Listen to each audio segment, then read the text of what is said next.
Dads, si Poye, Dads, biglang pumunta dito. May bakit daw? Ewan ko lang po. Sino kasama? Matanda po eh, babae. Nanay niya ay ano? Ewan ko lang po, parang ano niya, tiyahin? Tsahin niya. Ewan ko lang po kung sino yung kasama niya. Dinala namin sila sa kubo. Kasi umambon po eh. Anong gusto ka usapin ako? Ano? Kakausapin daw kayo. Dalawa lang sila? Daw po. Yung asawa niyan dyan? Wala. Nakamotor sila, dalawa lang sila eh. Dalawa lang sila ng... Driver yun si Poye. Hindi, asawa niya meron. Wala po. Oh, wala. Palagay niyo mga kababayan.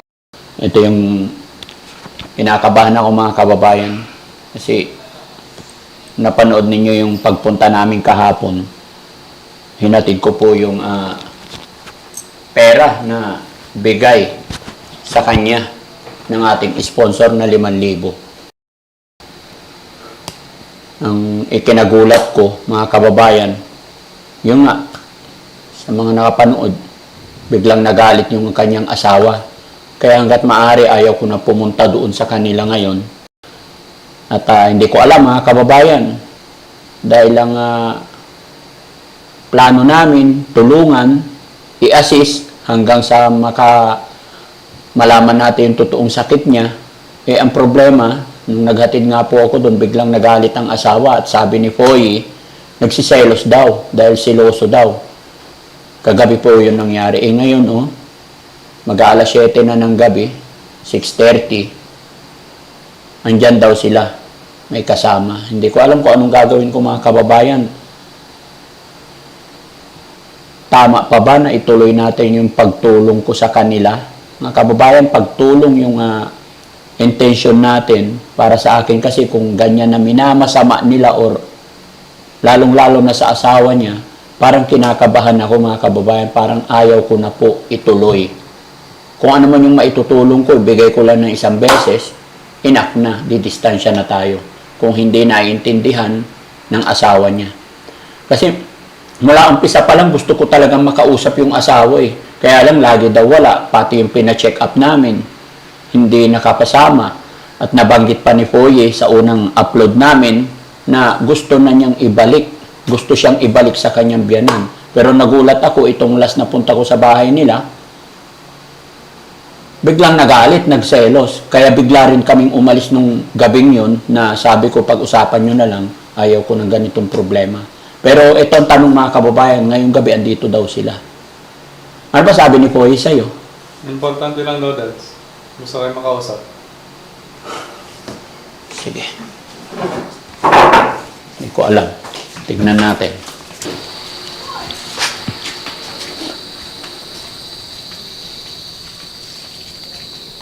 Gabi na. Oh, Foye, magandang gabi. Magandang gabi po. Sino sila? Nanay po ni asawa ko, Daddy Frankie. Nanay ng asawa mo? Andito po kami, Daddy Frankie, kasi po humingi po ako ng tawad sa ginawa po ni asawa ko po kahapon po. Kasi po, kinausap ko naman na po siya, Daddy Frankie. In-explain ko na po sa kanya kung ano po yung nangyari kahapon na sabi niya po, ayaw niya daw pong pumunta dito, Daddy Frankie. Kasi nahiya daw po siya. Pinapabalik niya na po yung pera, Daddy Frankie. Kaya, makikipag-usap po ako, Daddy Frankie. Pinapabalik ng asawa mo yung pera? Opo, pinapabalik niya na Bakit po, daw? Daddy Frankie. Kasi nahiya daw po siya sa nangyari kahapon. Nahiya siya sa... Sa ginawa niya po kahapon na nagwala po siya. Sa inyo, Daddy Frankie, na nagalit po siya kahapon. Ba't nandito si nanay? Gusto rin po nilang humingi ng pasensya sa nangyari po kahapon. Anong pangalan niyo po, Nay? Sineda Makalana. Ilang taon na po kayo? Mag-78 na po. Anak, bali, manugang niyo si Poye. Opo. Anak ni asawa niya. Opo. Anong pangalan ng asawa mo? David po. David. Nagulat lang ako kasi Nay kahapon. Opo. Bigla siyang dumating, bigla siyang nagalit. Opo. Sabi ko kay Poye, nagulat kami, kay umalis din kami bigla. Ayaw ko kasi nagkakaroon ng away-away. Opo. or ayaw ko yung kami yung nagiging dahilan ng pag-aaway nila mag-asawa. Opo. Ang layunin lang namin makatulong, hindi para mag-away. Kaya kung nag-aaway-away, kami na lang po ang aalis lalayo para wala ng away. Opo. Pero teka lang, para makapag-usap tayo ng maayos, madilim at umaambon, doon na lang tayo. Dalhin nyo itong dalawang upuan, guys. Dito tayo. No? Dito. Lipat tayo. Dito. Tapos pakikabit na lang tong mic po eh. Ayan. Okay. Dito tayo. Dito. Patayin ko lang yung aircon para hindi maingay. Dito, dito. Mas maliwanag dito. Daddy Frankie, natatakot po ako. Baka po kasi hindi nyo na po ako sasamahan po na magpagamot po sa mata ko, Daddy Frankie. Sa nangyari po sa kahapon po. Kaya pumunta po talaga ako dito. Hindi po ako nakatulong, Daddy Frankie, para makausap ko po kayo ng maayos. Kaya sinama ko rin po si nanay para humingi po ng pasensya po sa inyo si nanay. Kasi ayaw po talaga niyang sumama, Daddy Frankie. Ayaw niya pong humingi ng pasensya sa inyo. Siguro po baka nahiya po siya sa ginawa niya po kahapon.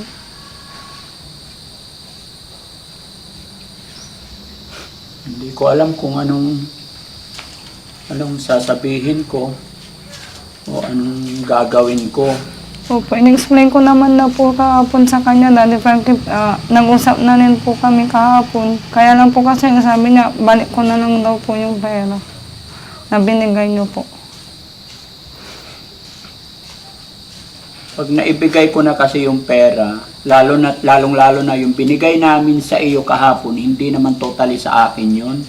Galing yun sa sponsor, naawa sila sa iyo, lalong-lalo na nung napanood nila yung nanay mo, yung paghihirap mo, paghihirap niya. Kaya dali-dali din naming dinala doon kahit medyo maghahapon na, gabi na. Pero kung sa akin kasi, gaya ng sinabi ko, gusto ko lang makatulong sa inyo dahil pumunta kayo dito sa bahay nung umpisa. Opo, ngayon sobrang nahiya po ako sa nangyari, Daddy Frankie, kahapon. Hindi ko rin po inasahan na ganun po yung mangyayari po. Kaya nagulat ako, nabigla kami, kaya pasensya ka na rin kung hindi na kami napagpaalam ng maayos. Ayaw ko talaga ng may problema. Oh. Nay, anong masasabi po ni nanay? Ganon po ba yung anak nyo? Bakit nag-isip ng hindi maganda? Hindi naman po. Kaya lang siguro dahil sa parang pagod siya sa galing sa trabaho. Kaya hindi niya alam kung ano ang nasa isip niya. Siguro parang nabigla siya. Kaya ako na ang humihingi ng paumanhin sa inyo na patawad po patawarin niyo po yung anak ko. Kasi parang nahihirapan din ako kasi parang rin akong nahiya sa inyo na pahiya. Siyempre, anak ko rin yun. Siya ang pinakabunso kong anak.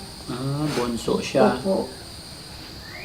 Siya ang bunso sa akin. Kasi siya ang anak ko, 5 ang lalaki, siya ang pinakabunsong lalaki. 4 ang babae. Alam niya po ba na pupunta kayo dito ngayon? Opo. Baka magalit na naman. Hindi po, doon iniwan namin siyang nagtitinda, nagpaalam po kami. Nagpaalam kayo. Opo. Galit pa rin ba siya? Hindi po. Hindi na. Ay, hindi na po. Kaya po sa kami napunta dito para humingi ng tawad sa inyo kasi nakakahiya naman yung ginawa niya. Sa akin, Nay, Opo. pagdating sa mga ganon, maliit na bagay kumbaga para sa akin. Tao lang po ako, kaya kung sa pagpapatawad, walang problema yan. Naintindihan ko po yan. Ang pinaka-iniisip ko dito, yung mag-iisip siya ng hindi maganda kasi sasamahan namin siya papunta sa bahay pagamutan. Opo. Yun ang iniiwasan ko, yung siyempre kasama siya. Although nung unang sinamahan namin siya, kasama naman yung friend niya Opo. na alam ko kamag-anak nyo rin daw yata. Opo. Kasi sa totoo lang, nung ipapacheck up siya, gusto ko kasama asawa niya. Opo. Opo, yung anak niyo po, gusto ko hinahanap ko. Sabi naman ni Poy, nasa trabaho, hindi niya kayang umabsent. Opo. Kasi nagkakaruwas sana siya. Nay, matanong ko lang, Nay, huwag mong mamasamain. Opo. Kasi sa totoo lang, unang nakilala namin si Poy, medyo naawa rin ako. Opo. Sa kalagayan niya, sinabi niya na hindi napapagamot, halos naduling na siya, lumalabo na yung paningin niya. Opo. Tapos inaalagaan pa niya yung nanay niya na bedridden. Naawa kami. Opo. Naawa rin tong mga tagapanood natin kaya may nagbigay ng pera sa kanya.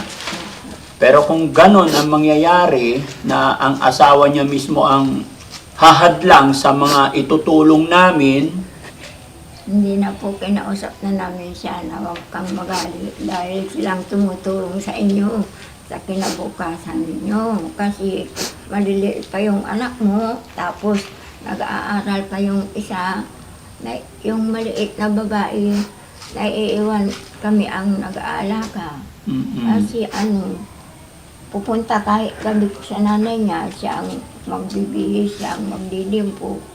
Pero pati yung tatay niya, hindi niya naasikaso yung asawa nila kasi nagpapawiting. Kaya siya palagi ang kasama ng nanay niya. Kaya nahiya din kami na ayaw namin mapahiya siya, ayaw namin mapahiya kami dahil sa inasal ng anak ko. Kaya kusa kami pumunta dito. Maraming salamat po sa pagpapatawad ninyo. Opo. Gaya na sinabi ko na sa akin, walang problema. Opo. Ang iniisip ko lang kung ang pagtulong namin ay siyang dahilan na pag-aaway nila, so yun ang hindi maganda. Baka mag-away pa sila ulit. Hindi na po kasi pinausap na namin siya. Pinausap Kasi na mas lalong problema, Nay, kung hindi mapagamot, hindi matuloy yung gamutan niya, paano pag nabulag yung manugang nyo? Oo nga po. Malaking problema yun kasi nagkakaruwas lang, hindi sila nakakaipon. Kaya Ano bang pinagsilosan niya po? Bakit siya nagalit bigla? Siyempre, nag-usap kayo kahapon. Siguro po yung yung inawakan ko po yung kamay niyo, Daddy Frankie.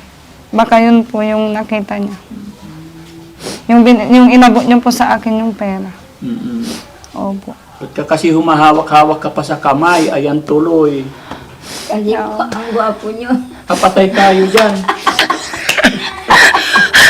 Lola naman. Ang gwapo na talaga eh. Ngayon lang po kayong nakita ng malapitan. Kasi Opo. pag andun ako sa tindahan, malabo yung mata ko, may katarata kasi. Opo.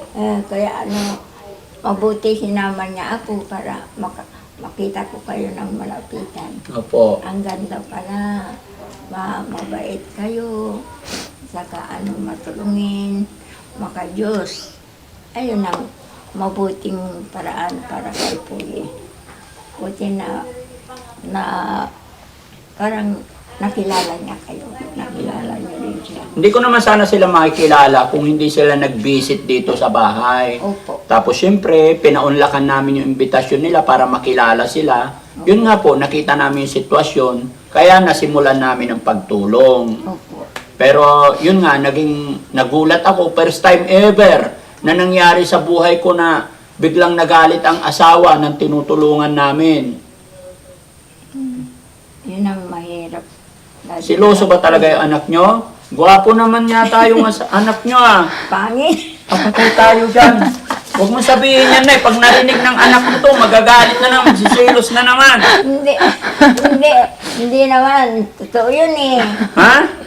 Ito na yung sinasabi ko, ito yung ayaw ko mga kababayan.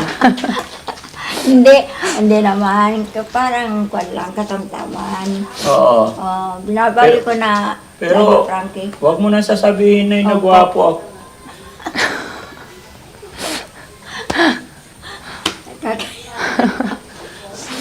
Ngayon lang po kasi kayo nakita ng malapitan. Mga kababayan, mga kabarangay, pinapatawa ako ni nanay.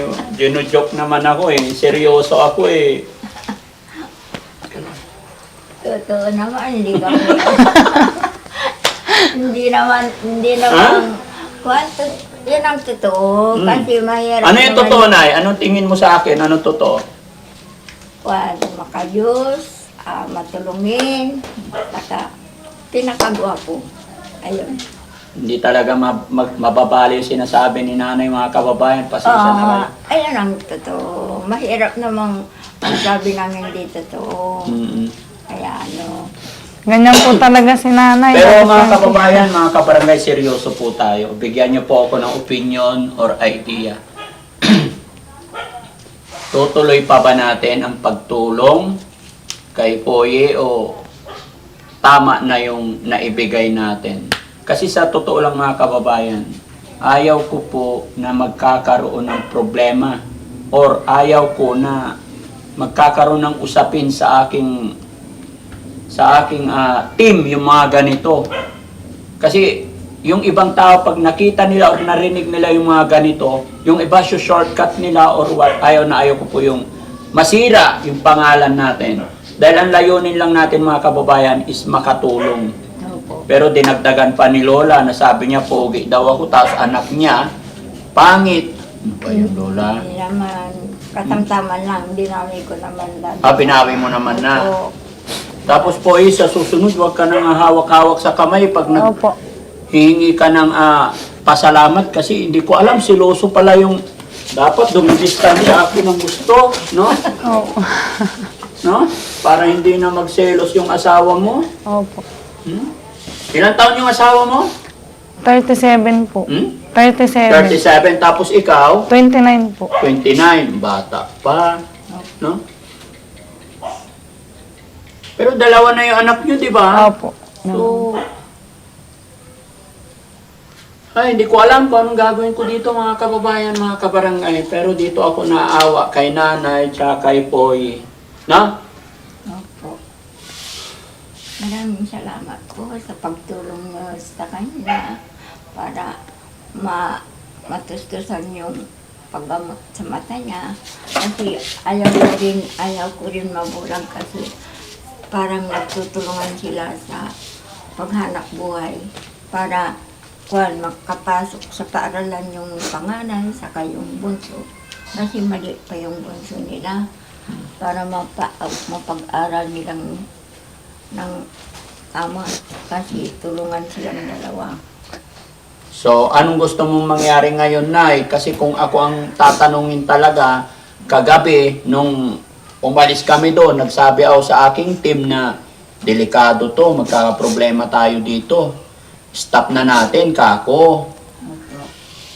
Anong desisyon mo ngayon, Nay? Itutuloy pa ba namin yung papagamot kay Poy o hayaan na namin yung anak mo? Patuloy niyo Patuloy. po kasi para hindi mabulag yung mata niya. At, Kakausapin mo yung anak mo, Nay. opo.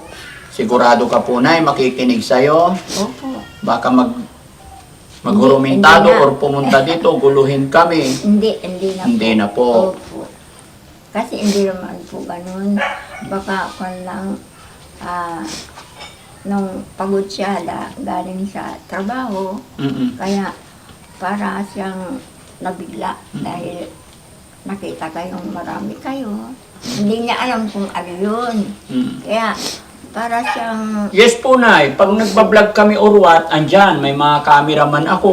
Opo. Andyan din yung mga driver, yung mga alalay. opo, Maraming tao. opo, Hindi lang kami. Di ba? opo.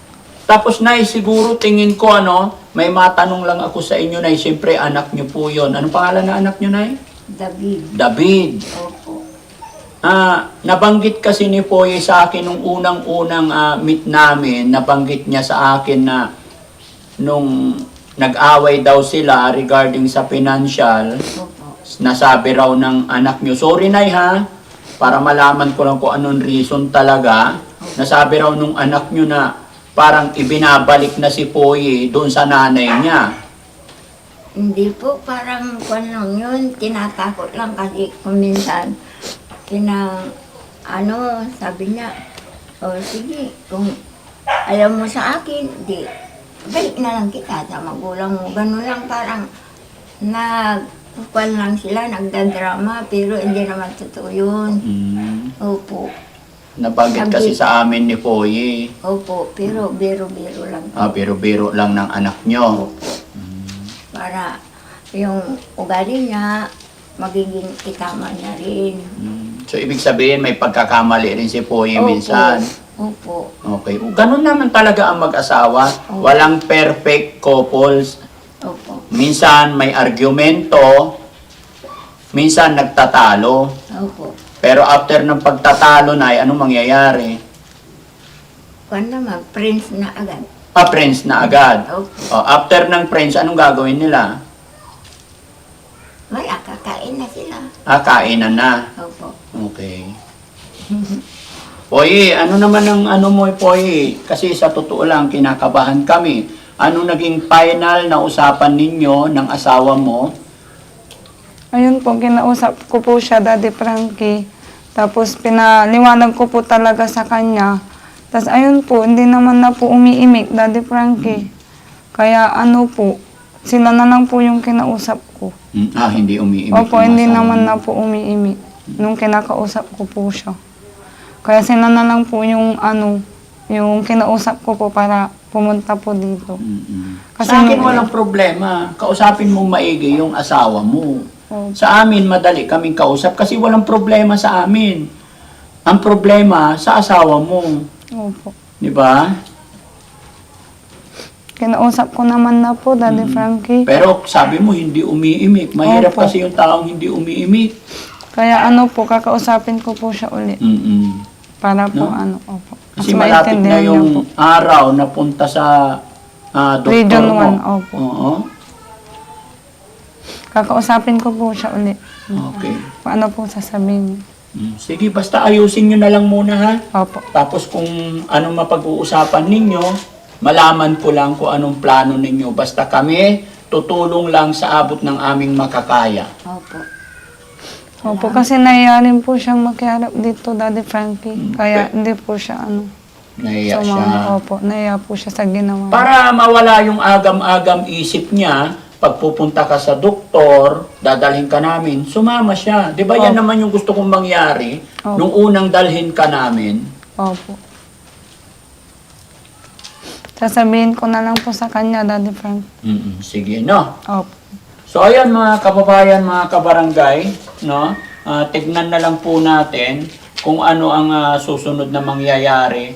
Bigyan nyo rin po ako ng mga opinion ninyo, i-comment nyo dyan kung anong magandang gawin ng Team Daddy Frankie. Magpapatuloy pa po ba tayo? Di ba?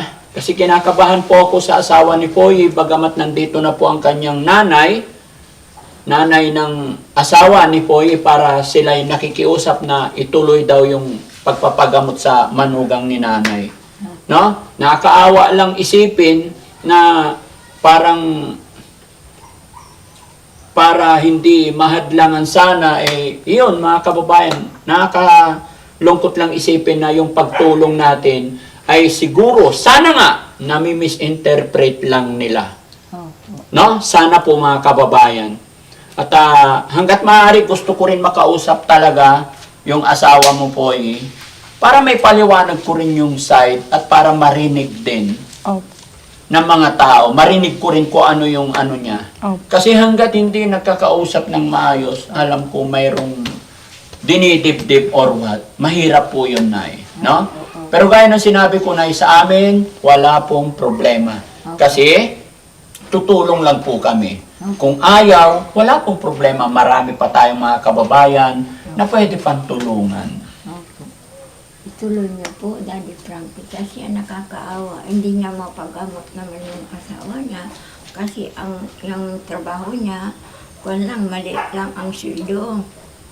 250 lang ata isang araw kasi karuwas naman yung trabaho niya. Kaya hindi niya mapagamot yung asawa niya. Hindi kawawa. Siya pa ang nagkukuhan sa nanay niya. O kung hindi siya makapunta dahil napabayaan ng mata niya, hindi kakawawa pati magulang niya.